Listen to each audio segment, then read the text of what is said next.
Romains,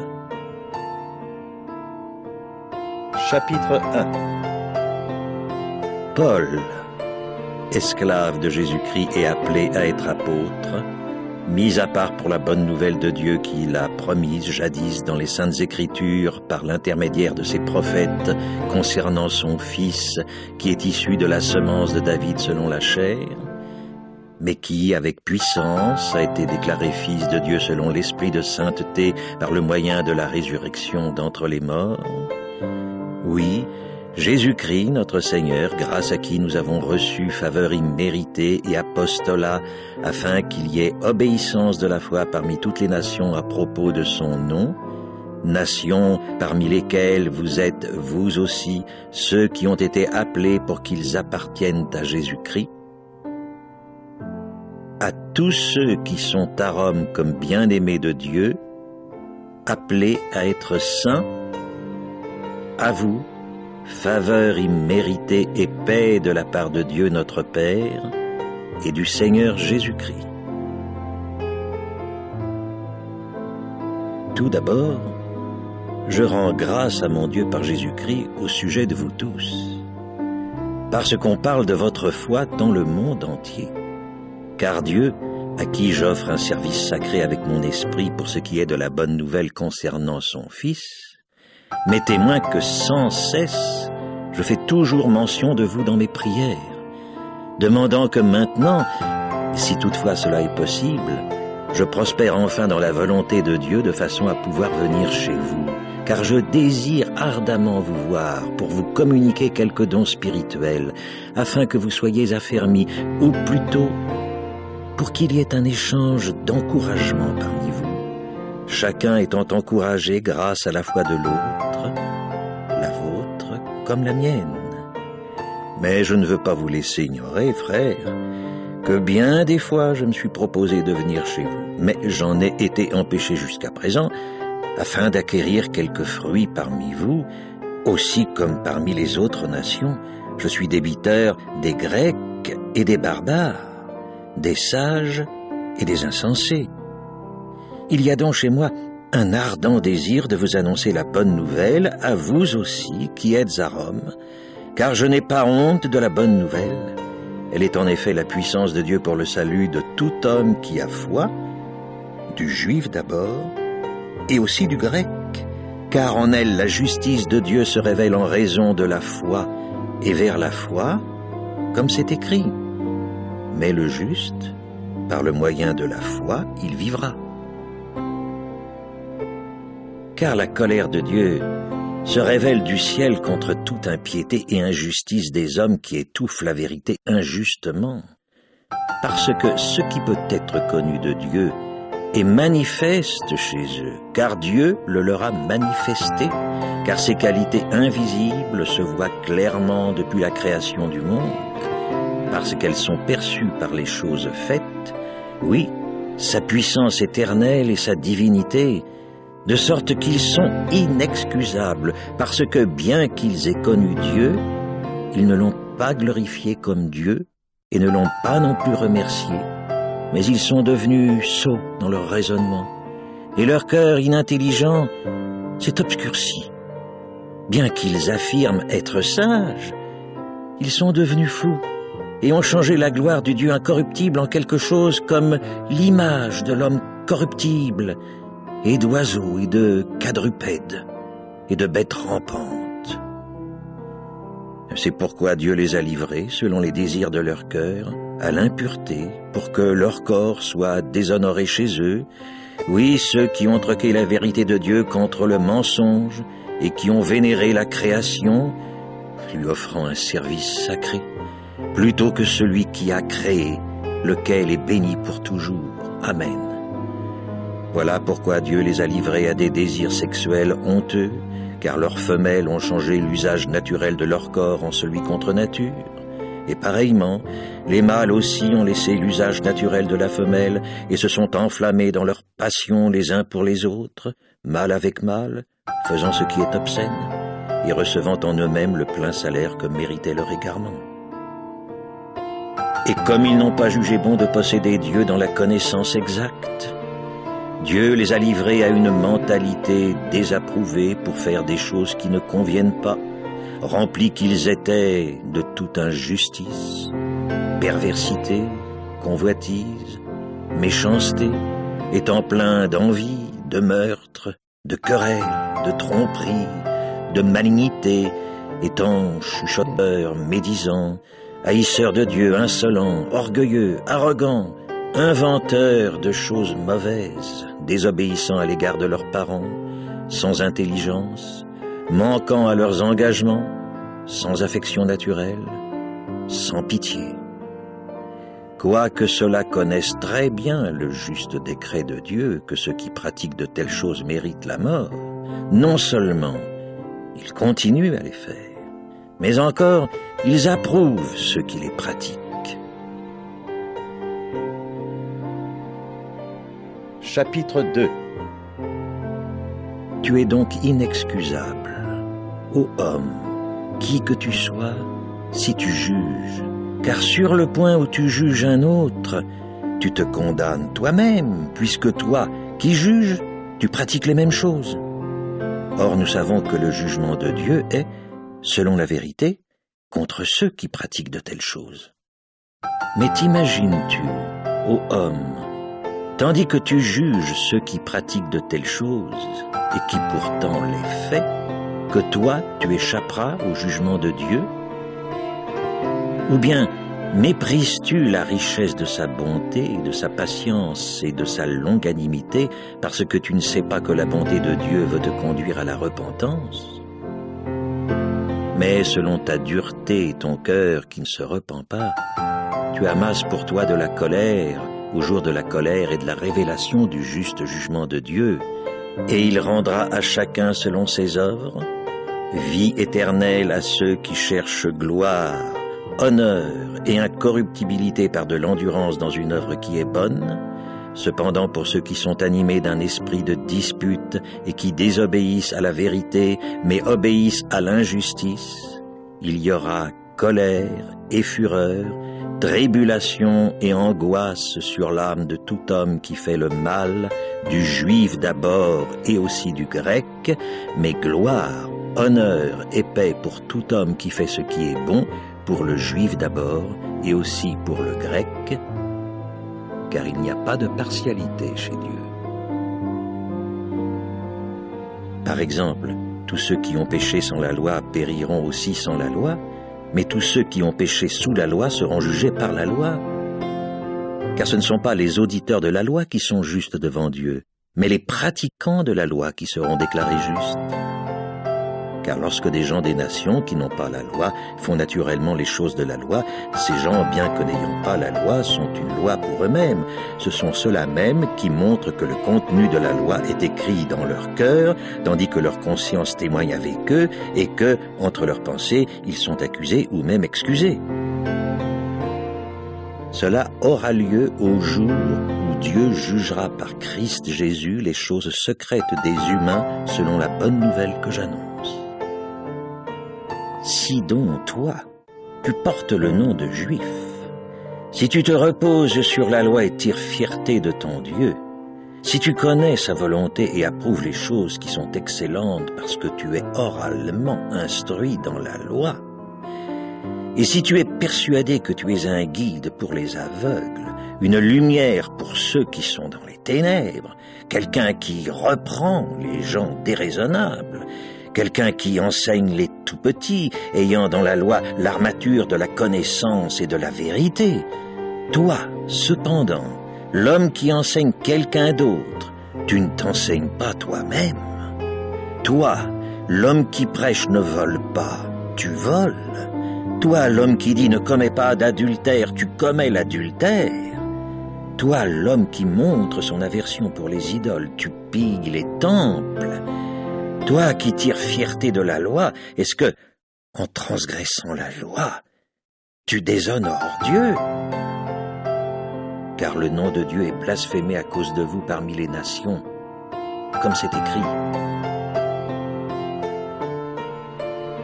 La circoncision, en effet, n'est utile que si tu pratiques la loi. Mais si tu es un transgresseur de la loi, ta circoncision est devenue incirconcision. Si donc un incirconcis garde les justes exigences de la loi, son incirconcision sera comptée comme circoncision, n'est-ce pas? Et l'incirconcis, qu'il est par nature en accomplissant la loi, te jugera, toi qui avec son code écrit et la circoncision es un transgresseur de la loi. Car n'est pas juif qu'il est au dehors, ni n'est circoncision celle qu'il est au dehors sur la chair, mais est juif qu'il est au dedans. Et sa circoncision, c'est celle du cœur par l'esprit, et non par un code écrit. La louange de celui-là vient non pas des hommes, mais de Dieu. Chapitre 3. Quelle est donc la supériorité du juif ou quelle est l'utilité de la circoncision? Grande à tous égards. Tout d'abord parce que les déclarations sacrées de Dieu leur ont été confiées. Alors de quoi s'agit-il? Si quelques-uns n'ont pas fait montre de foi, se pourrait-il que leur manque de foi rende sans effet la fidélité de Dieu? Que cela n'arrive jamais, mais que Dieu soit trouvé véridique, même si tout homme est trouvé menteur, comme c'est écrit, pour que tu te révèles juste dans tes paroles et que tu sois victorieux lorsqu'on te juge. Cependant, si notre injustice met en avant la justice de Dieu, que dirons-nous? Dieu n'est pas injuste quand il donne libre cours à sa colère, n'est-ce pas? Je parle là comme un homme. Que cela n'arrive jamais. Autrement, comment Dieu jugera-t-il le monde? Cependant, si du fait de mon mensonge, la vérité de Dieu a été mise davantage en relief pour sa gloire, pourquoi suis-je moi aussi encore jugé comme pécheur? Et pourquoi ne pas dire, comme on nous en accuse faussement, mais comme certains hommes affirment que nous le disons, faisons les choses mauvaises pour que viennent les choses bonnes? Le jugement contre ces hommes-là est conforme à la justice. Alors quoi? Sommes-nous dans une meilleure situation? Pas du tout, car plus haut nous avons porté cette accusation que les Juifs comme les Grecs sont tous sous le péché. Comme c'est écrit, il n'y a pas de juste, pas même un seul. Il n'y en a pas un qui soit perspicace. Il n'y en a pas un qui cherche Dieu. Tous les hommes ont dévié, tous ensemble, ils sont devenus inutiles. Il n'y en a pas un qui pratique la bonté. Non, il n'y en a pas un seul. Leur gosier est une tombe ouverte. Ils ont usé de tromperie avec leur langue. Un poison d'aspic est derrière leurs lèvres. Et leur bouche est pleine d'imprécations et de paroles amères. Leurs pieds sont rapides pour verser le sang. Ruine et malheur sont sur leur chemin, et ils n'ont pas connu le chemin de la paix. Il n'y a pas de crainte de Dieu devant leurs yeux. Or, nous savons que tout ce que dit la loi, elle l'adresse à ceux qui sont sous la loi, pour que toute bouche soit fermée et que le monde entier soit passible d'une peine devant Dieu. Par les œuvres de la loi, donc, nulle chair ne sera déclarée juste devant lui, car par la loi vient la connaissance exacte du péché. Mais maintenant, en dehors de la loi, la justice de Dieu s'est manifestée, témoignage lui étant rendu par la loi et les prophètes. Oui, la justice de Dieu grâce à la foi en Jésus-Christ pour tous ceux qui ont foi, car il n'y a pas de distinction, tous, en effet, ont péché et n'atteignent pas à la gloire de Dieu, et c'est comme don gratuit qu'ils sont déclarés justes par sa faveur imméritée en raison de la libération par la rançon payée par Christ Jésus. Dieu l'a exposé comme offrande de propitiation grâce à la foi en son sang. C'était afin de montrer sa propre justice, parce qu'il pardonnait les péchés qui s'étaient produits dans le passé, pendant que Dieu usait de patience, de façon à montrer sa propre justice à l'époque présente, pour qu'il soit juste, même quand il déclare juste l'homme qui a foi en Jésus. Où est donc le sujet de se glorifier? Il est exclu. En vertu de quelle loi? Celle des œuvres? Non, pas du tout. Mais en vertu de la loi de la foi. Nous estimons en effet qu'un homme est déclaré juste par la foi en dehors des œuvres de la loi. Ou bien est-il seulement le Dieu des Juifs? Ne l'est-il pas aussi des gens des nations? Oui, des gens des nations aussi, si vraiment Dieu est un seul qui déclarera juste les circoncis par suite de la foi et juste les incirconcis par le moyen de leur foi. Abolissons-nous donc la loi par le moyen de notre foi? Que cela n'arrive jamais. Au contraire, nous établissons la loi. Chapitre 4. Puisqu'il en est ainsi, que dirons-nous d'Abraham, notre ancêtre selon la chair? Si, par exemple, Abraham avait été déclaré juste par suite des œuvres, il aurait lieu de se glorifier, mais non auprès de Dieu. Que dit en effet la parole de l'Écriture? Abraham exerça la foi en Jéhovah, et cela lui fut compté comme justice.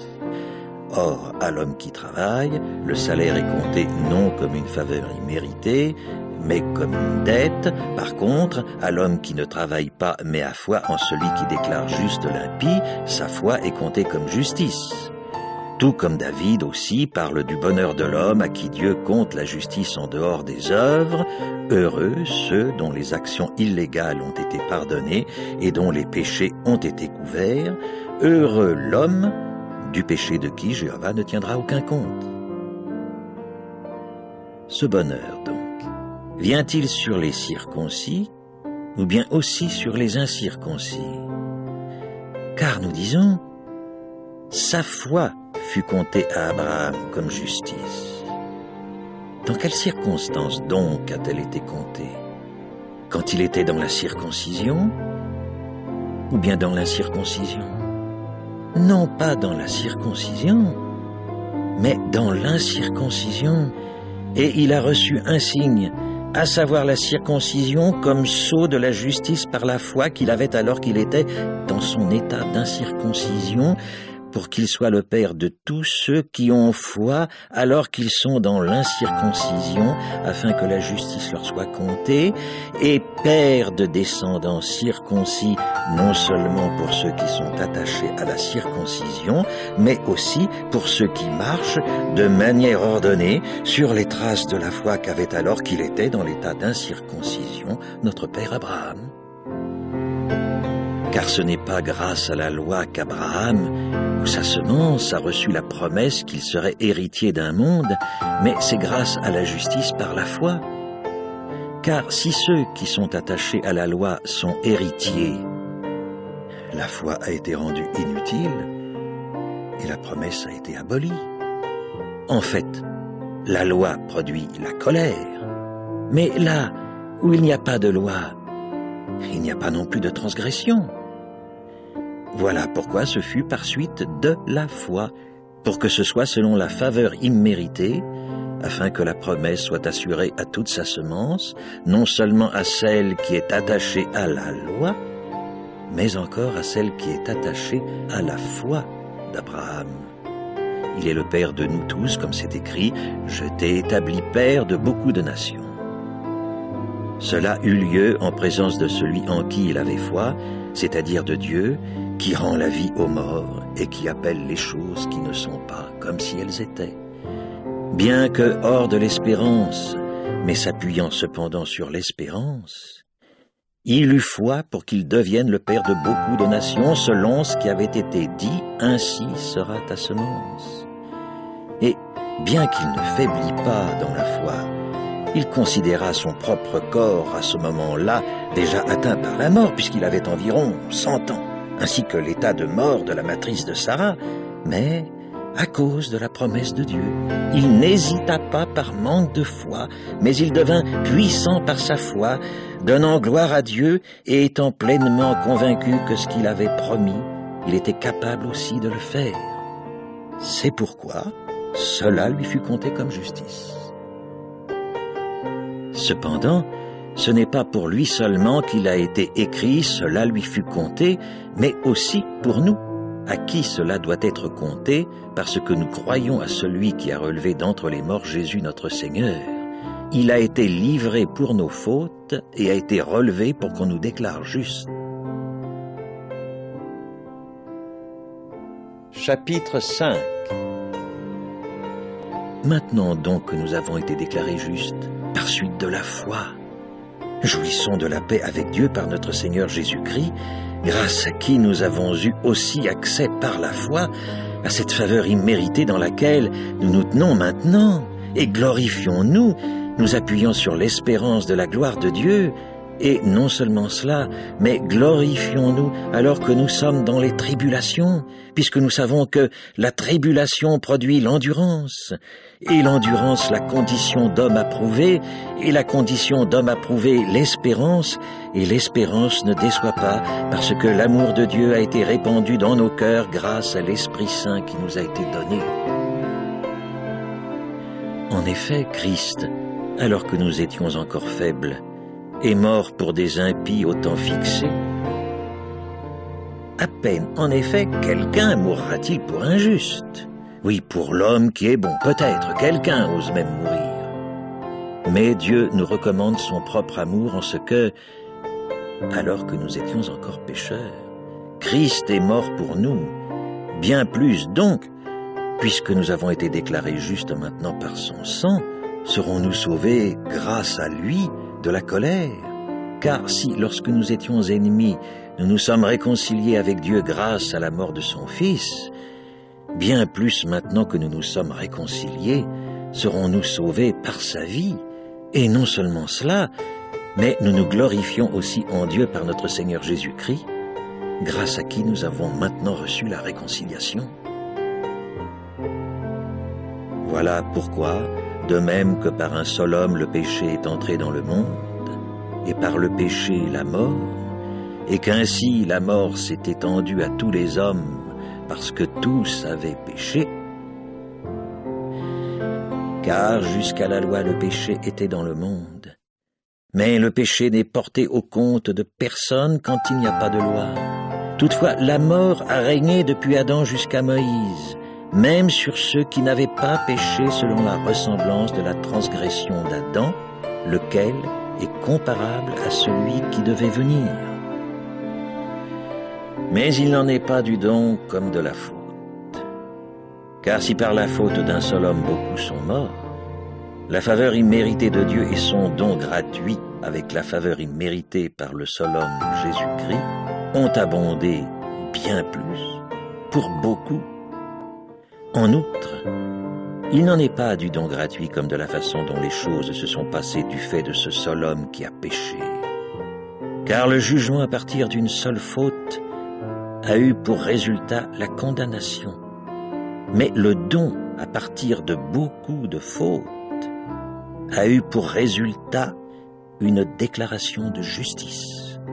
Car si par la faute de ce seul homme, la mort a régné de par lui seul, bien plus, ceux qui reçoivent l'abondance de la faveur imméritée et du don gratuit de la justice, régneront-ils dans la vie de par cette seule personne, Jésus-Christ.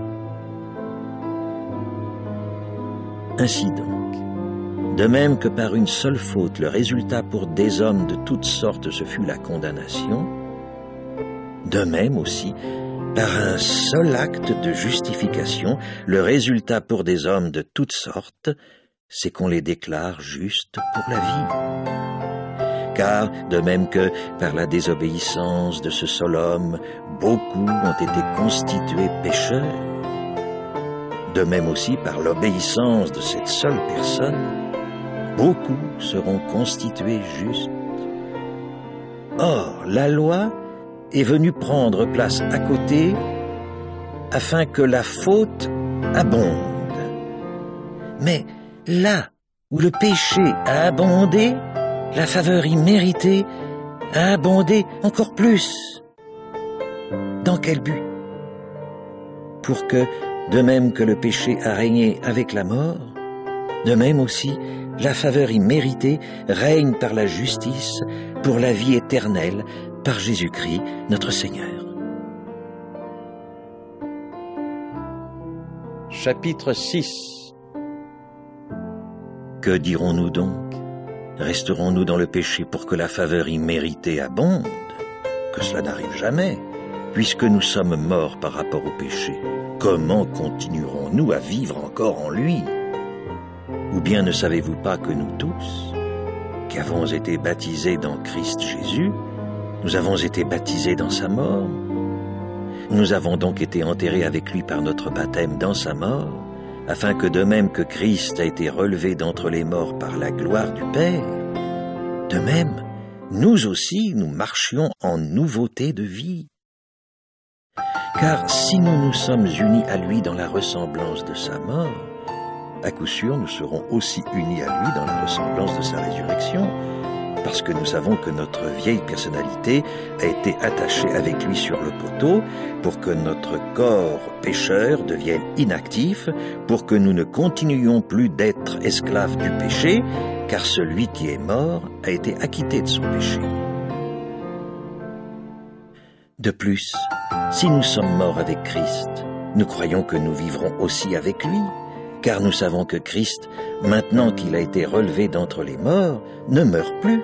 La mort ne domine plus sur lui, car la mort dont il est mort, il en est mort par rapport au péché une fois pour toutes. Mais la vie qu'il vit, il la vit par rapport à Dieu. De même, vous aussi, estimez-vous comme bien mort par rapport au péché, mais vivant par rapport à Dieu par Christ Jésus. Que le péché ne continue donc pas à régner dans vos corps mortels pour que vous obéissiez à leurs désirs, et ne présentez plus vos membres au péché comme des armes d'injustice, mais présentez-vous à Dieu comme des vivants d'entre les morts, et vos membres à Dieu comme des armes de justice. Car le péché ne doit pas dominer sur vous, puisque vous n'êtes pas sous la loi, mais sous la faveur imméritée. Que conclure? Allons-nous commettre un péché parce que nous ne sommes pas sous la loi, mais sous la faveur imméritée? Que cela n'arrive jamais. Ne savez-vous pas que si vous continuez à vous présenter à quelqu'un comme esclave pour lui obéir, vous êtes esclave de celui-là parce que vous lui obéissez, soit du péché pour la mort, soit de l'obéissance pour la justice? Mais grâce soit rendue à Dieu, vous étiez les esclaves du péché, mais vous avez obéi de cœur à la forme d'enseignement à laquelle vous avez été livrés. Oui, puisque vous avez été libérés du péché, vous êtes devenus esclaves de la justice. Je parle avec des mots tout humains à cause de la faiblesse de votre chair. Car de même que vous avez présenté vos membres comme esclaves à l'impureté et à l'illégalité pour l'illégalité, ainsi, maintenant, présentez vos membres comme esclaves à la justice pour la sainteté. Car lorsque vous étiez esclaves du péché, vous étiez libres par rapport à la justice. Quel était donc le fruit que vous aviez alors? Des choses dont vous avez honte maintenant, car la fin de ces choses, c'est la mort. Cependant, maintenant, parce que vous avez été libérés du péché, mais que vous êtes devenus esclaves de Dieu, vous avez votre fruit en fait de sainteté, et la fin, la vie éternelle. Car le salaire que paie le péché, c'est la mort, mais le don que Dieu donne, c'est la vie éternelle par Christ Jésus, notre Seigneur. Chapitre 7. Se peut-il que vous ignoriez, frères, car je parle à des gens qui s'y connaissent en matière de loi, que la loi domine sur un homme aussi longtemps qu'il vit? Par exemple, une femme mariée est liée par la loi à son mari tant qu'il est vivant, mais si son mari meurt, elle est libérée de la loi de son mari. Ainsi donc, du vivant de son mari, elle serait appelée adultère si elle devenait la femme d'un autre homme, mais si son mari meurt, elle est libre par rapport à sa loi, de sorte qu'elle n'est pas adultère si elle devient la femme d'un autre homme. Ainsi, mes frères, vous, De même, vous êtes devenus des hommes qui sont morts à la loi grâce au corps du Christ, pour devenir la propriété d'un autre, de celui qui a été relevé d'entre les morts, afin que nous produisions du fruit pour Dieu. Car lorsque nous vivions selon la chair, les passions pécheresses excitées par la loi étaient à l'œuvre dans nos membres, afin que nous produisions du fruit pour la mort. Mais maintenant, nous avons été libérés de la loi, parce que nous sommes morts à ce par quoi nous étions tenus fermes, afin que nous soyons esclaves dans un sens nouveau, par l'esprit, et non dans l'ancien sens, par le code écrit. Que dirons-nous donc? La loi est-elle péché? Que cela n'arrive jamais. En effet, je n'aurais pas appris à connaître le péché s'il n'y avait pas eu la loi. Et, par exemple, je n'aurais pas connu la convoitise si la loi n'avait pas dit « tu ne dois pas convoiter ». Mais le péché, trouvant une occasion grâce au commandement, a produit en moi toutes sortes de convoitises, car en dehors de la loi, le péché était mort. Oui, moi, j'étais vivant autrefois en dehors de la loi, mais quand le commandement est arrivé, le péché a repris vie, mais moi, je suis mort. Et le commandement qui était pour la vie, j'ai trouvé qu'il était pour la mort, car le péché, trouvant une occasion grâce au commandement, m'a séduit et par son moyen m'a tué.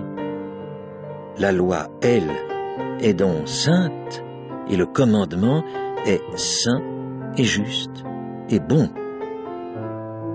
Ce qui est bon, est-il alors devenu pour moi la mort?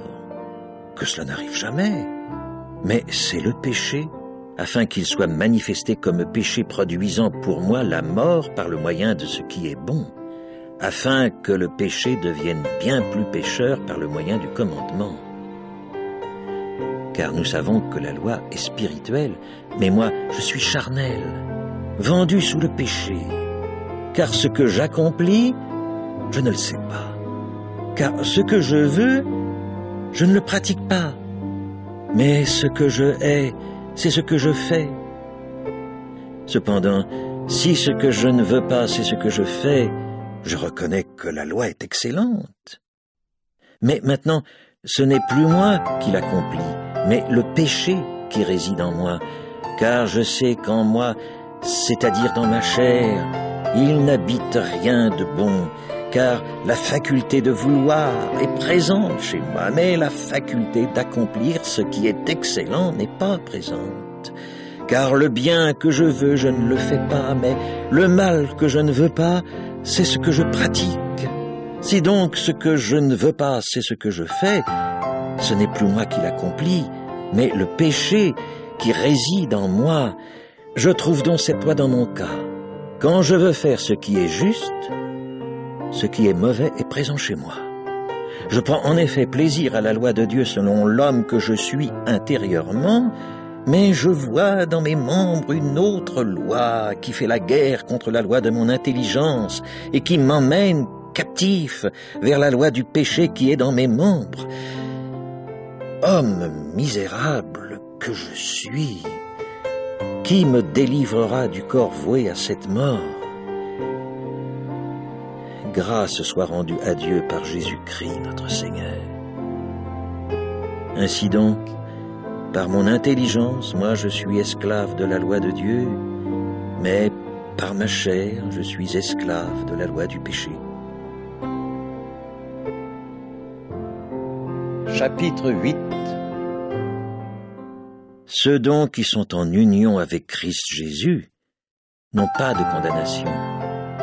Car la loi de l'Esprit, qui donne la vie en union avec Christ Jésus, t'a libéré de la loi du péché et de la mort.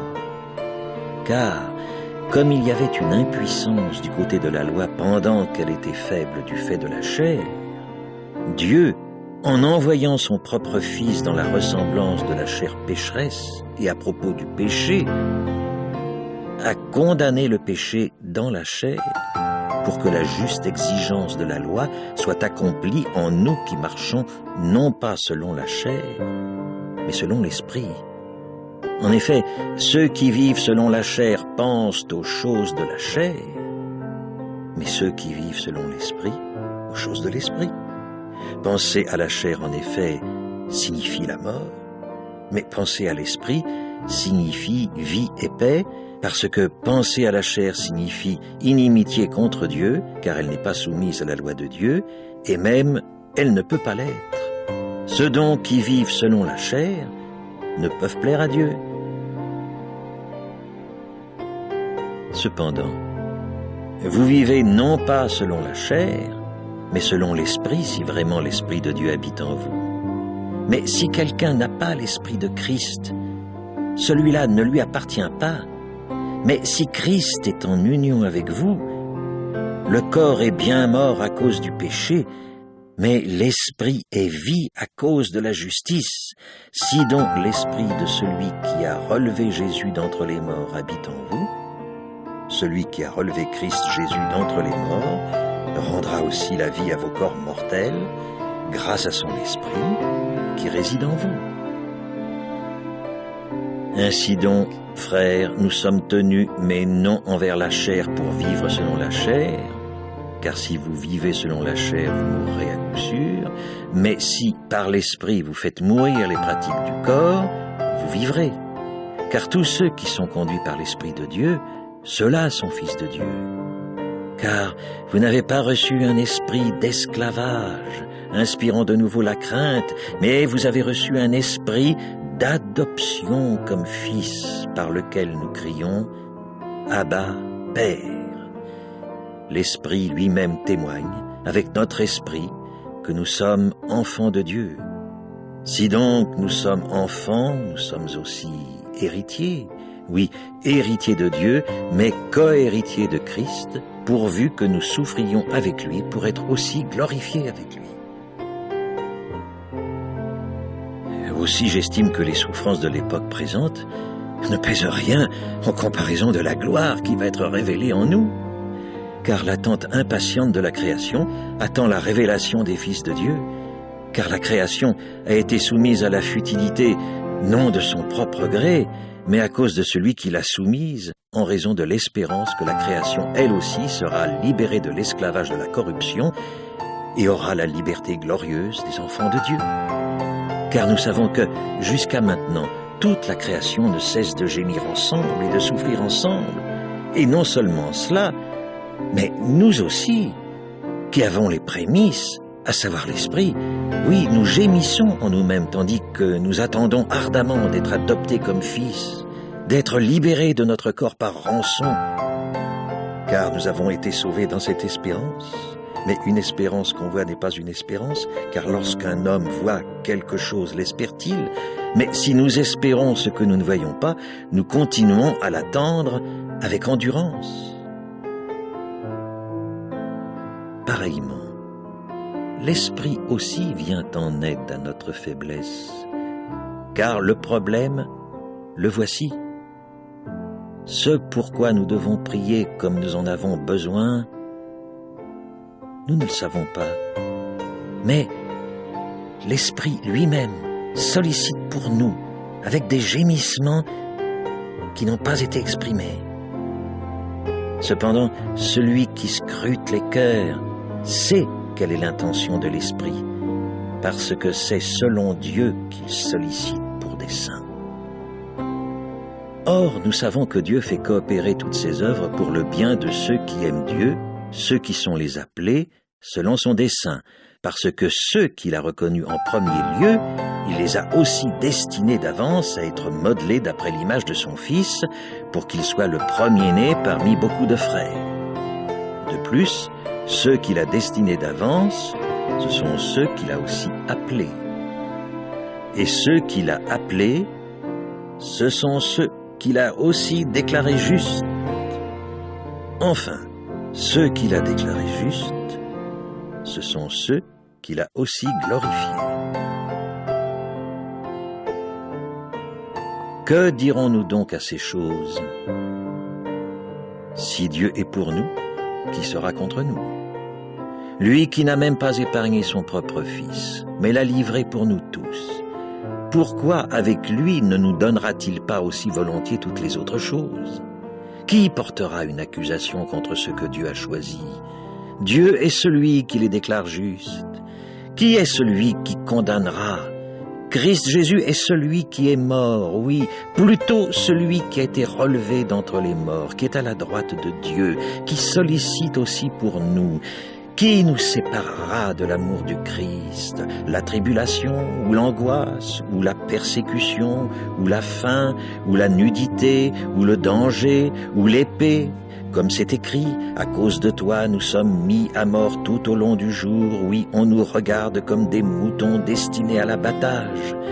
Au contraire, dans toutes ces choses, nous remportons une victoire complète grâce à celui qui nous a aimés. Car je suis convaincu que ni mort, ni vie, ni ange, ni gouvernement, ni chose présente, ni chose à venir, ni puissance, ni hauteur, ni profondeur, ni aucune autre création ne pourra nous séparer de l'amour de Dieu qui est en Christ Jésus notre Seigneur.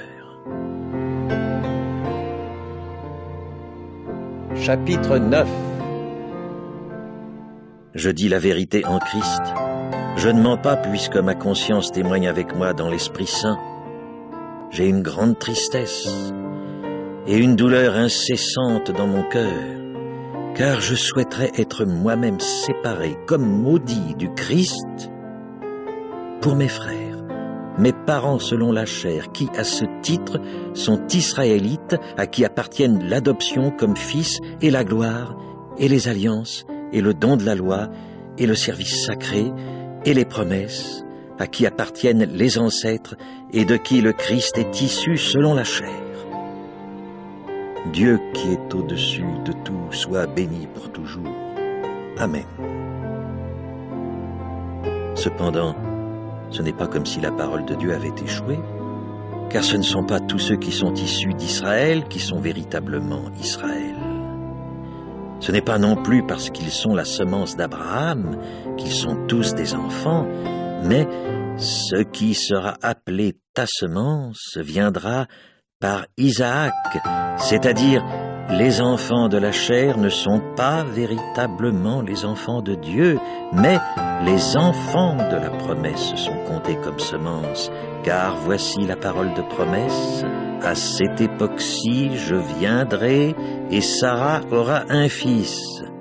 Cependant, il n'y a pas que cet exemple-là, mais aussi lorsque Rebecca a conçu des jumeaux de ce seul homme Isaac, notre ancêtre. En effet, alors qu'il n'était pas encore né et n'avait rien pratiqué de bon ou de vil, afin que le dessein de Dieu concernant le choix continue à dépendre non pas des œuvres, mais de celui qui appelle, il lui a été dit « L'aîné sera l'esclave du cadet », comme c'est écrit « J'ai aimé Jacob, mais Ésaü, je l'ai haï ». Que dirons-nous donc? Y a-t-il de l'injustice chez Dieu? Que cela n'arrive jamais.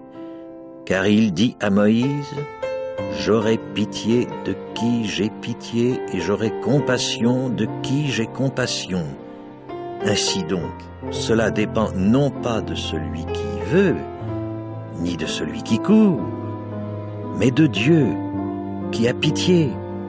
Car l'Écriture dit à Pharaon, « C'est pour cela même que je t'ai laissé subsister pour montrer à ton sujet ma puissance et pour que mon nom soit proclamé dans toute la terre. » Ainsi donc, il a pitié de qui il veut, mais il laisse s'obstiner qui il veut. Tu me diras donc, pourquoi fait-il encore des reproches, car qui a résisté à sa volonté explicite? Mais, ô homme, qui es-tu donc pour répliquer à Dieu? L'objet façonné dira-t-il à celui qui l'a façonné, pourquoi m'as-tu fait ainsi? Comment? Est-ce que le potier n'a pas pouvoir sur l'argile pour faire de la même masse tel récipient pour un usage honorable, tel autre pour un usage déshonorant? Si donc Dieu, bien que voulant montrer sa colère et faire connaître sa puissance, a supporté avec beaucoup de patience des vases de colère devenus dignes de destruction, afin de faire connaître la richesse de sa gloire à des vases de miséricorde qu'il a préparés d'avance pour la gloire, à savoir nous, qu'il a appelés non seulement d'entre les Juifs, mais aussi d'entre les nations. Qu'a-t-on à redire? C'est comme il le dit aussi dans Oshéa. Ceux qui n'étaient pas mon peuple, je les appellerai mon peuple. Et bien-aimés, celles qui n'étaient pas bien-aimées. Et dans le lieu où il leur avait été dit « Vous n'êtes pas mon peuple », là ils seront appelés fils du Dieu vivant. Isaïe, de son côté, s'écrie au sujet d'Israël, même si le nombre des fils d'Israël était comme le sable de la mer, c'est le reste qui sera sauvé, car Jéhovah fera rendre des comptes sur la terre, achevant cela et l'écourtant. Et, comme Isaïe l'avait dit jadis, « Si Jéhovah des armées ne nous avait laissé une semence, nous serions devenus comme Sodome. Et nous aurions été rendus semblables à Gomorrhe. »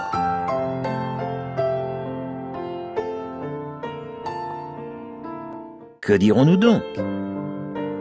Que des gens des nations, bien que ne poursuivant pas la justice, ont atteint la justice qui provient de la foi, mais qu'Israël, bien que poursuivant une loi de justice, n'est pas parvenu à cette loi. Pourquoi? Parce qu'ils la poursuivaient non par la foi, mais comme par les œuvres. Ils ont trébuché sur la pierre qui fait trébucher, comme c'est écrit. Voyez, je pose en Sion une pierre qui fait trébucher et un rocher de scandale. Mais celui qui met sa foi en lui ne sera pas déçu. Chapitre 10. Frères, la bienveillance de mon cœur et ma supplication à Dieu pour eux sont évidemment pour leur salut. Car je leur rends témoignage qu'ils ont du zèle pour Dieu, mais non selon la connaissance exacte. En effet, ne connaissant pas la justice de Dieu, mais cherchant à établir la leur propre, ils ne se sont pas soumis à la justice de Dieu. Car Christ est la fin de la loi pour que tout homme qui exerce la foi ait la justice. Moïse écrit, en effet, que l'homme qui aura pratiqué la justice de la loi vivra par elle. Mais la justice provenant de la foi parle ainsi, ne dit pas dans ton cœur qui montera au ciel, c'est-à-dire pour faire descendre Christ, ou qui descendra dans l'abîme, c'est-à-dire pour faire remonter Christ d'entre les morts. Mais que dit-elle? La parole est près de toi, dans ta bouche même et dans ton cœur même, c'est-à-dire la parole de la foi que nous prêchons. Car si tu déclares publiquement cette parole dans ta bouche même, que Jésus est Seigneur, et si tu exerces la foi dans ton cœur que Dieu l'a relevé d'entre les morts, tu seras sauvé. Car c'est avec le cœur qu'on exerce la foi pour la justice, mais c'est avec la bouche qu'on fait la déclaration publique pour le salut. Car l'Écriture dit, « Quiconque met sa foi en lui ne sera pas déçu. » Il n'y a pas en effet de distinction entre juifs et grecs, car il y a le même Seigneur au-dessus de tous, qui est riche pour tous ceux qui l'invoquent, car tout homme qui invoquera le nom de Jéhovah sera sauvé. Cependant, comment invoqueront-ils celui en qui ils n'ont pas foi? Et comment auront-ils foi en celui dont ils n'ont pas entendu parler? Et comment entendront-ils sans quelqu'un qui prêche? Et comment prêcheront-ils à moins qu'ils n'aient été envoyés? Comme c'est écrit, qu'ils sont jolis les pieds de ceux qui annoncent des bonnes nouvelles de choses bonnes. Toutefois, tous n'ont pas obéi à la bonne nouvelle. Isaïe dit en effet, « Jéhovah, qui a ajouté foi à ce qu'il a entendu de nous? Ainsi la foi naît de ce qu'on a entendu, et ce qu'on a entendu vient par la parole concernant Christ. Toutefois je demande, ils ont bien entendu, n'est-ce pas? Mais voyons, par toute la terre est sorti le bruit qu'ils font, et jusqu'aux extrémités de la terre habitée leur discours. Toutefois je demande, Israël l'a bien su, n'est-ce pas? Tout d'abord, Moïse dit, « J'exciterai votre jalousie par ce qui n'est pas une nation. J'exciterai votre fureur par une nation stupide. » Mais Isaïe s'enhardit jusqu'à dire, « J'ai été trouvé par ceux qui ne me cherchaient pas. Je me suis manifesté à ceux qui ne me demandaient pas. » Mais au sujet d'Israël, il dit, « tout au long du jour, j'ai tendu mes mains vers un peuple qui est désobéissant et qui réplique. Chapitre 11. Je demande alors, Dieu n'a pas rejeté son peuple, n'est-ce pas?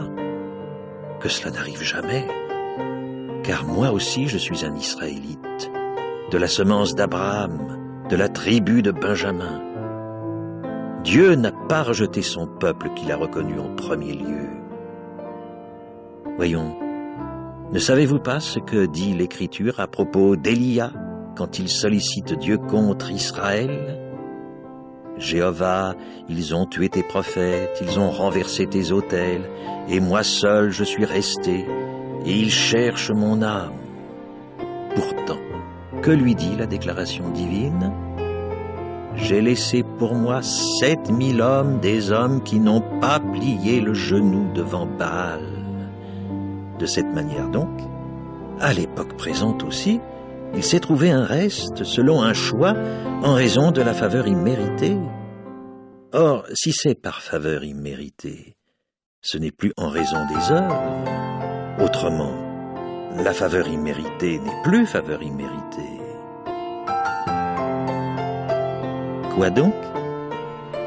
La chose même qu'Israël recherche réellement, il ne l'a pas obtenue. Mais ceux qui ont été choisis l'ont obtenue. Les autres sont devenus insensibles. Comme c'est écrit, Dieu leur a donné un esprit de profond sommeil, des yeux pour ne pas voir, et des oreilles pour ne pas entendre jusqu'à ce jour même. De plus, David dit que leur table devienne pour eux un piège et un filet et un obstacle qui fait trébucher et une rétribution, que leurs yeux s'obscurcissent pour ne pas voir et courbent-leur toujours le dos. Je demande donc, ont-ils trébuché de manière à tomber complètement? Que cela n'arrive jamais. Mais, par leur faux pas, il y a salut pour les gens des nations afin d'exciter leur jalousie. Or, si leur faux pas signifie richesse pour le monde, et si leur diminution signifie richesse pour les gens des nations, combien plus leur nombre complet signifiera-t-il cela?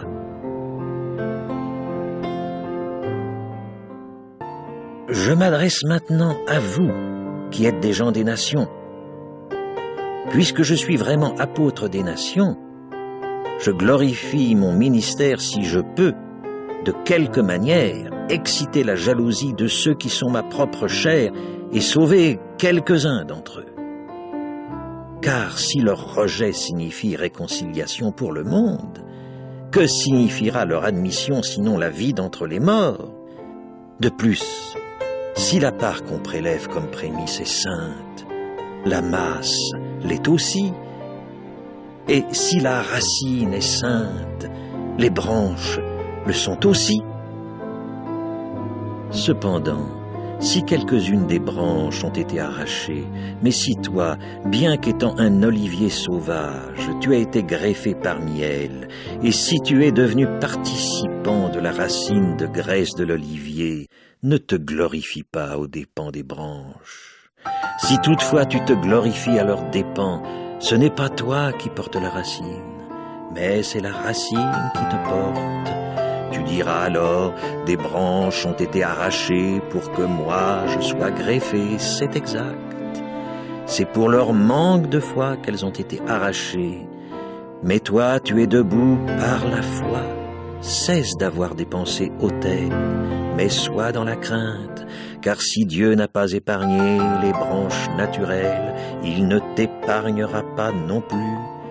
Vois donc la bonté, la sévérité de Dieu envers ceux qui sont tombés, sévérité, mais envers toi, bonté de Dieu, pourvu que tu demeures dans sa bonté. Autrement, toi aussi, tu seras coupé eux aussi, s'ils ne demeurent pas dans leur manque de foi, ils seront greffés, car Dieu est capable de les greffer de nouveau.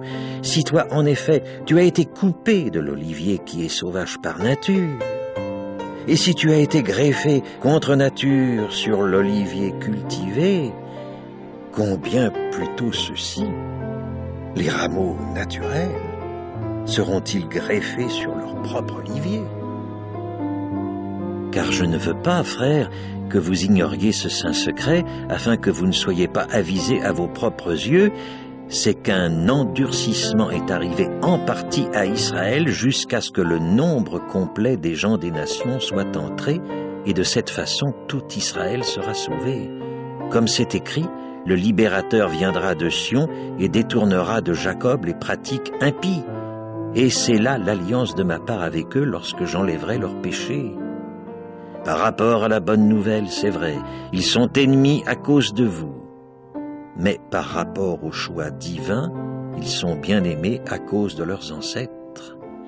Car les dons et l'appel de Dieu sont des choses qu'il ne regrettera pas. Car de même qu'autrefois vous désobéissiez à Dieu, mais que maintenant il vous a été fait miséricorde à cause de leur désobéissance, de même, ceux-ci aussi ont maintenant désobéi, et de la miséricorde en est résulté pour vous, afin qu'à eux aussi il soit maintenant fait miséricorde, car Dieu les a enfermés tous ensemble dans la désobéissance, pour leur faire miséricorde à tous. Ô profondeur de la richesse et de la sagesse et de la connaissance de Dieu, que ses jugements sont inscrutables et ses voies introuvables. Car qui est parvenu à connaître la pensée de Jéhovah, ou qui est devenu son conseiller, ou qui lui a donné le premier pour devoir être payé de retour, parce que c'est de lui, et par lui, et pour lui que sont toutes choses. À lui la gloire pour toujours. Amen. Chapitre 12.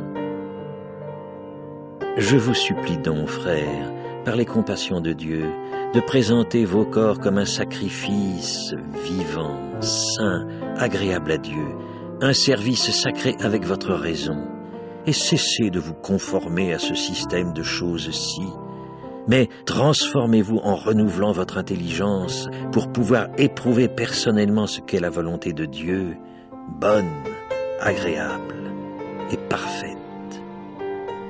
Car en vertu de la faveur imméritée qui m'a été donnée, je dis à chacun d'entre vous de ne pas penser de lui-même plus qu'il ne faut penser, mais de penser de manière à être saint d'esprit, chacun selon la mesure de foi que Dieu lui a donnée en partage. Car tout comme dans un seul corps, nous avons beaucoup de membres, et que ces membres n'ont pas tous la même fonction. Ainsi nous, bien que nombreux, nous sommes un seul corps en union avec Christ, mais individuellement des membres qui appartiennent les uns aux autres. Or, puisque nous avons des dons différents selon la faveur imméritée qui nous a été donnée, soit la prophétie, prophétisons selon la foi qui nous a été attribuée, soit un ministère, appliquons-nous à ce ministère, soit celui qui enseigne, qu'il s'applique à son enseignement, soit celui qui exhorte, qu'il s'applique à son exhortation, celui qui distribue, qu'il le fasse avec libéralité, celui qui préside, qu'il le fasse avec sérieux, celui qui fait miséricorde, qu'il le fasse avec joie. Que votre amour soit sans hypocrisie. Ayez en aversion ce qui est mauvais. Attachez-vous à ce qui est bon. Dans l'amour fraternel, ayez une tendre affection les uns pour les autres. Soyez toujours les premiers à vous honorer les uns les autres. Vaquez à vos occupations sans flâner. Soyez brûlants de l'esprit. Travaillez comme des esclaves pour Jéhovah. Réjouissez-vous dans l'espérance. Endurez dans la tribulation. Persévérez dans la prière, partagez avec les saints selon leurs besoins, suivez la voie de l'hospitalité, continuez à bénir ceux qui vous persécutent, bénissez et ne maudissez pas, réjouissez-vous avec ceux qui se réjouissent, pleurez avec ceux qui pleurent, ayez même pensé les uns pour les autres, ne pensez pas à ce qui est élevé, mais laissez-vous entraîner avec ce qui est humble. Ne devenez pas avisés à vos propres yeux. Ne rendez à personne le mal pour le mal. Proposez-vous ce qui est beau aux yeux de tous les hommes. Si possible, pour autant que cela dépend de vous, soyez en paix avec tous les hommes. Ne vous vengez pas vous-même, bien-aimés, mais donnez du champ à la colère, car il est écrit « À moi la vengeance, c'est moi qui paierai de retour, dit Jéhovah. Mais si ton ennemi a faim, donne-lui à manger, s'il a soif, donne-lui à boire, car en faisant cela, tu entasseras des charbons ardents sur sa tête. Ne te laisse pas vaincre par le mal, mais continue à vaincre le mal par le bien. » Chapitre 13. Que toute âme soit soumise aux autorités supérieures, car il n'y a pas d'autorité si ce n'est de par Dieu. Les autorités qui existent se trouvent placées de par Dieu dans leur position relative. C'est pourquoi celui qui s'oppose à l'autorité s'est opposé à la disposition de Dieu. Ceux qui s'y sont opposés recevront un jugement pour eux-mêmes, car ceux qui gouvernent sont objets de crainte non pas pour la bonne action, mais pour la mauvaise. Veux-tu donc ne pas craindre l'autorité? Continue à faire le bien, et tu en auras des louanges, car elle est pour toi le ministre de Dieu pour ton bien. Mais si tu fais ce qui est mauvais, sois dans la crainte, car ce n'est pas pour rien qu'elle porte l'épée. Elle est en effet le ministre de Dieu, un vengeur pour manifester la colère sur celui qui pratique ce qui est mauvais. Il y a donc une raison impérieuse d'être soumis, non seulement à cause de cette colère, mais également à cause de votre conscience, car c'est pour cela que vous payez aussi des impôts, car ils sont les serviteurs publics de Dieu, servant constamment à cette fin même. Rendez à tous ce qui leur est dû. À qui exige l'impôt, l'impôt. À qui exige le tribut, le tribut. À qui exige la crainte, la crainte. À qui exige l'honneur, l'honneur. Ne devez rien à personne, sinon de vous aimer les uns les autres, car celui qui aime son semblable a accompli la loi. En effet, le code de loi, tu ne dois pas commettre d'adultère, tu ne dois pas assassiner, tu ne dois pas voler, tu ne dois pas convoiter, et tout autre commandement se résume dans cette parole, à savoir, tu dois aimer ton prochain comme toi-même. L'amour ne fait pas de mal au prochain. L'amour est donc l'accomplissement de la loi. Faites encore cela parce que vous connaissez l'époque, que c'est déjà l'heure de vous réveiller du sommeil, car maintenant, notre salut est plus proche qu'au temps où nous sommes devenus croyants. La nuit est avancée, le jour s'est approché. Débarrassons-nous donc des œuvres des ténèbres et revêtons les armes de la lumière. Comme en plein jour marchons avec décence, non pas dans les orgies, ni dans les saouleries, non pas dans les relations sexuelles illicites, ni dans le dérèglement, non pas dans la querelle, ni dans la jalousie, mais revêtez le Seigneur Jésus-Christ, et ne faites pas de projets pour les désirs de la chair. Chapitre 14. Faites bon accueil à l'homme dont la foi a des points faibles, mais non pour vous ériger en juge de ses scrupules. Tel a la foi pour manger de tout, mais l'homme qui est faible mange des légumes. Que celui qui mange ne méprise pas celui qui ne mange pas, et que celui qui ne mange pas ne juge pas celui qui mange, car Dieu a fait bon accueil à celui-là. Qui es-tu pour juger le domestique d'un autre? C'est pour son propre maître qu'il tient debout ou qu'il tombe. Oui, il sera maintenu debout, car Jéhovah peut le faire tenir debout. Tel juge un jour supérieur à un autre, tel autre juge qu'un jour est pareil à tous les autres. Que chacun soit pleinement convaincu dans sa propre pensée. Celui qui observe le jour l'observe pour Jéhovah. De plus, celui qui mange mange pour Jéhovah, car il rend grâce à Dieu, et celui qui ne mange pas pour Jéhovah, et pourtant il rend grâce à Dieu. Aucun de nous, en effet, ne vit que pour ce qui le concerne, et aucun ne meurt que pour ce qui le concerne, car si nous vivons pour Jéhovah, et de même, si nous mourrons pour Jéhovah.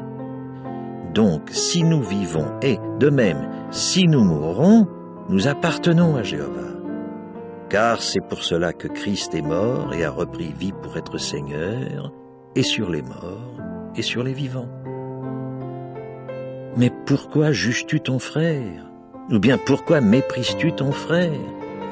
Tous, en effet, nous comparaîtrons devant le tribunal de Dieu, car il est écrit, « Aussi vrai que je vis, dit Jéhovah, devant moi tout genou pliera, et toute langue reconnaîtra Dieu ouvertement. » Ainsi donc chacun de nous rendra compte à Dieu pour soi-même. Ne nous jugeons donc plus les uns les autres, mais prenez plutôt la décision que voici, de ne pas mettre devant un frère un obstacle qui fait trébucher ou une cause de faux pas. Je sais, je suis persuadé dans le Seigneur Jésus que rien n'est souillé en soi. C'est seulement lorsque quelqu'un estime qu'une chose est souillée que pour lui elle est souillée. Car si, à cause d'un aliment, ton frère est attristé, tu ne marches plus selon l'amour.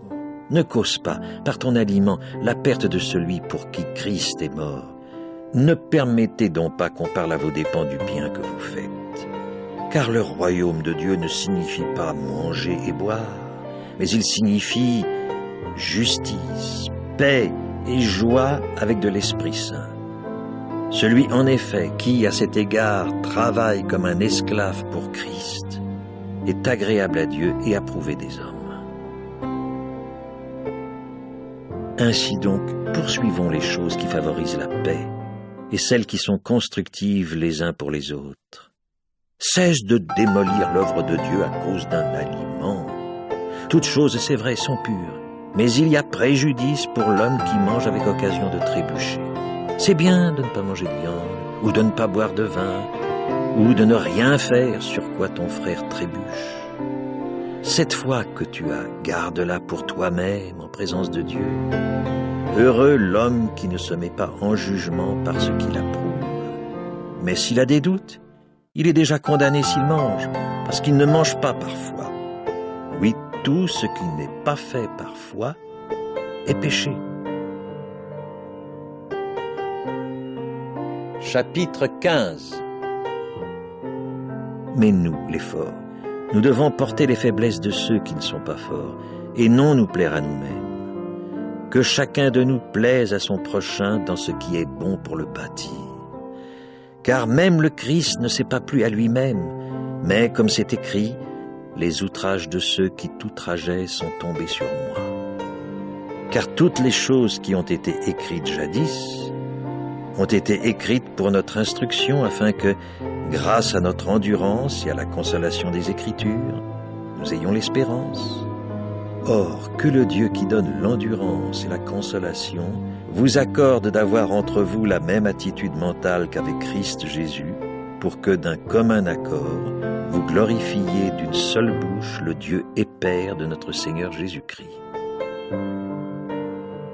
C'est pourquoi faites-vous mutuellement bon accueil, tout comme le Christ aussi nous a fait bon accueil pour la gloire de Dieu.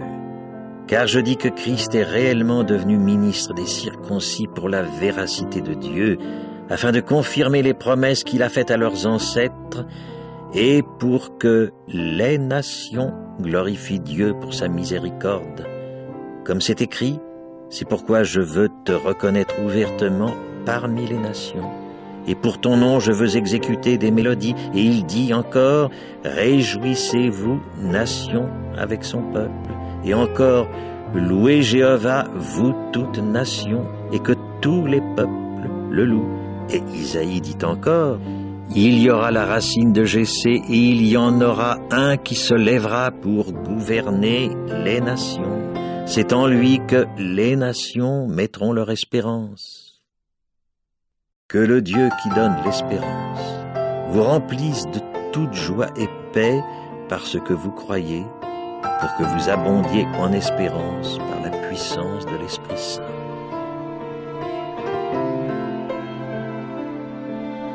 Or, je suis moi-même aussi persuadé à votre sujet, mes frères, que vous êtes, vous aussi, pleins de bonté, ayant été remplis de toute connaissance, et que vous êtes capables aussi de vous avertir les uns les autres. Cependant, je vous écris d'autant plus franchement sur certains points, comme pour vous rappeler encore ces choses à cause de la faveur imméritée qui m'a été donnée par Dieu d'être serviteur public de Christ Jésus pour les nations, accomplissant la sainte œuvre de la bonne nouvelle de Dieu, afin que l'offrande, à savoir ces nations, soit agréée, étant sanctifiée par de l'Esprit Saint. J'ai donc lieu de me glorifier en Christ Jésus, lorsqu'il s'agit de choses qui concernent Dieu, car je n'oserais pas dire quoi que ce soit, sinon les choses que Christ a faites par mon intermédiaire, pour que les nations obéissent par ma parole et par mon action, avec la puissance de signes et de présages, avec la puissance de l'Esprit Saint, si bien que, depuis Jérusalem et par un tour jusqu'en Illyrie, j'ai prêché pleinement la bonne nouvelle concernant le Christ. Oui, de cette façon, je me suis efforcé de ne pas annoncer la bonne nouvelle là où le nom de Christ avait déjà été prononcé, afin de ne pas bâtir sur le fondement d'un autre, mais, comme c'est écrit, ceux à qui on n'a rien annoncé à son sujet verront, et ceux qui n'ont pas entendu comprendront. C'est aussi pourquoi j'ai été empêché bien des fois de venir chez vous. Mais maintenant que je n'ai plus de territoire vierge dans ces régions, et comme j'ai depuis quelques années un vif désir de venir chez vous lorsque je me rendrai en Espagne, j'espère avant tout, quand je serai en route pour ce pays, vous voir et y être escorté un bout de chemin par vous une fois que je me serai d'abord rassasié, dans une certaine mesure, de votre compagnie. Mais maintenant, je vais me rendre à Jérusalem pour servir les saints, car ceux de Macédoine et d'Achaïe ont bien voulu partager leurs ressources par une contribution pour les pauvres des saints de Jérusalem. Ils l'ont bien voulu, c'est vrai, et pourtant ils étaient leurs débiteurs. Car si les nations ont participé à leurs biens spirituels, elles se doivent aussi de servir ceci publiquement avec des choses pour le corps de chair. Quand donc j'en aurai fini avec cela, et que je leur aurai remis ce fruit d'une manière sûre, je partirai pour l'Espagne en passant par chez vous. De plus, je sais qu'en venant chez vous, je viendrai avec une pleine mesure de bénédiction venant de Christ. Or, je vous exhorte, frères, par notre Seigneur Jésus-Christ et par l'amour de l'Esprit, à lutter avec moi dans des prières à Dieu pour moi, afin que je sois délivré des incrédules de Judée, et que mon ministère, qui est pour Jérusalem, soit agréé des saints, de sorte que lorsque je viendrai chez vous avec joie, par la volonté de Dieu, je serai réconforté en même temps que vous. Que le Dieu qui donne la paix soit avec vous tous. Amen. Chapitre 16. Je vous recommande Phébé, notre sœur, qui est ministre de la congrégation qui est à Sancré, pour que vous l'accueilliez dans le Seigneur d'une manière digne des saints, et que vous l'assistiez en toute affaire où elle peut avoir besoin de vous, car elle aussi s'est faite le défenseur de beaucoup, oui, de moi-même. Adressez mes salutations à Prisca et à Aquila, mes compagnons de travail en Christ Jésus, qui ont risqué leur propre coup pour mon âme, et à qui non seulement moi, mais aussi toutes les congrégations des nations rendons grâce, et saluez la congrégation qui est dans leur maison, saluez mon bien-aimé Épénète, qui est les prémices de l'Asie pour Christ, saluez Marie, qui a accompli beaucoup de durs travaux pour vous, saluez Andronicus et Junias, mes parents et mes compagnons de captivité, qui sont des hommes marquants parmi les apôtres et qui sont en union avec Christ depuis plus longtemps que moi. Adressez mes salutations à Ampliatus, mon bien-aimé dans le Seigneur. Saluez Urbain, notre compagnon de travail en Christ, et mon bien-aimé Stachys. Saluez Apelles, l'approuvé en Christ. Saluez ceux de la maisonnée d'Aristobule. Saluez Hérodione, mon parent, saluez ceux de la maisonnée de Narcisse qui sont dans le Seigneur, saluez Tryphène et Tryphose, femmes qui travaillent dur dans le Seigneur, saluez Persis, notre bien-aimée, car elle a accompli beaucoup de durs travaux dans le Seigneur, saluez Rufus, celui qui a été choisi dans le Seigneur, et sa mère, qui est aussi la mienne, saluez Asyncrite, Phlégone, Hermès, Patrobas, Hermas et les frères qui sont avec eux, saluez Philologue et Julie, Nérée et sa sœur, ainsi qu'Olympas et tous les saints qui sont avec eux. Saluez-vous les uns les autres par un saint baiser. Toutes les congrégations du Christ vous saluent. Or, je vous exhorte, frères, à avoir l'œil sur ceux qui suscitent division et occasion de trébucher à l'encontre de l'enseignement que vous avez appris. Et évitez-les, car les gens de cette sorte sont esclaves, non pas de notre Seigneur Christ, mais de leur propre ventre, et par des paroles doucereuses et des discours flatteurs, ils séduisent les cœurs des personnes sans malice. Car votre obéissance est venue à la connaissance de tous. Je me réjouis donc à votre sujet, mais je veux que vous soyez sages quant à ce qui est bon, mais innocents quant à ce qui est mauvais. De son côté, le Dieu qui donne la paix écrasera bientôt Satan sous vos pieds. Que la faveur imméritée de notre Seigneur Jésus soit avec vous. Timothée, mon compagnon de travail, vous salue, ainsi que Lucius, Jason et Sosipater, mes parents. Moi, Tertius, qui ai écrit cette lettre, je vous salue dans le Seigneur. Gaius, mon hôte et celui de toute la congrégation, vous salue. Éraste, l'intendant de la ville, vous salue, ainsi que Quartus, son frère.